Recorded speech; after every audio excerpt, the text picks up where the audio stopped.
Hi, I'm Rachel Vindman, co-host of the Suburban Women podcast. Thank you for joining me for another episode of Republicans Say They Care About Children, but their actions tell a different story. I wish we could cancel this show, but the Republicans keep renewing it. Yesterday, Florida became the latest state to propose changing child labor laws. As it happens, there is a group, the Foundation for Government Accountability. It is a conservative think tank based here in Florida, and through their lobbying efforts, they have successfully lobbied to change child labor laws in Iowa, Minnesota, and Arkansas. It's where children can work, how long they can work, how many hours in a day, how many hours in a week, and the kind of jobs they can do. They have proposed laws to be changed in Minnesota, Ohio, and Georgia. Sadly, this year, 3 16-year-old boys have been killed in workplace accidents.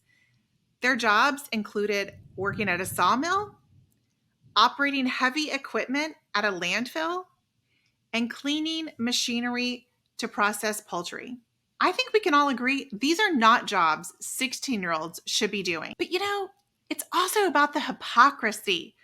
They say we can't trust children to know who they're attracted to, but it's okay for a child to work all night long while they haven't even graduated high school?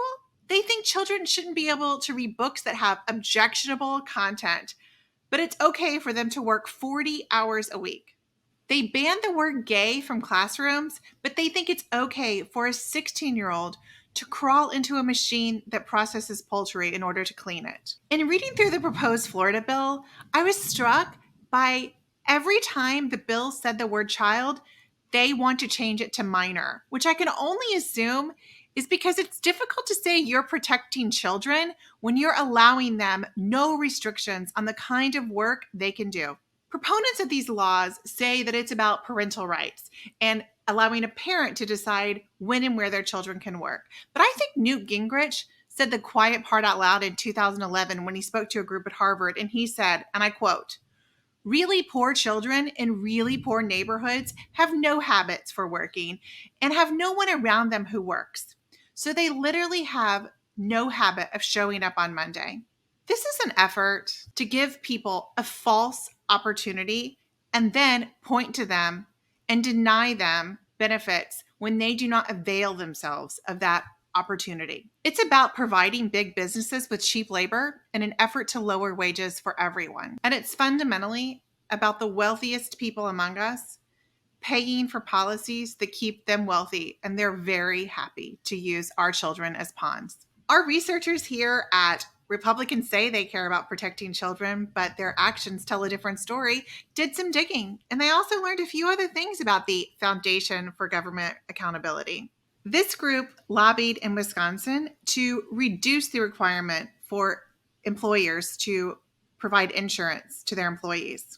They have lobbied against providing Medicaid extension for the first year of a baby's life, and they have lobbied to minimize SNAP benefits. Nothing says protect the children and give poor children opportunities quite like denying them medical care and nutritional assistance during their foundational years. This is exhausting. It's exhausting to keep up to date on these hateful policies aimed at our children.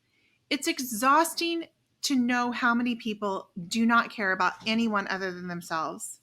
And it's exhausting to fight this fight with no end in sight. And that's part of their strategy, to exhaust us.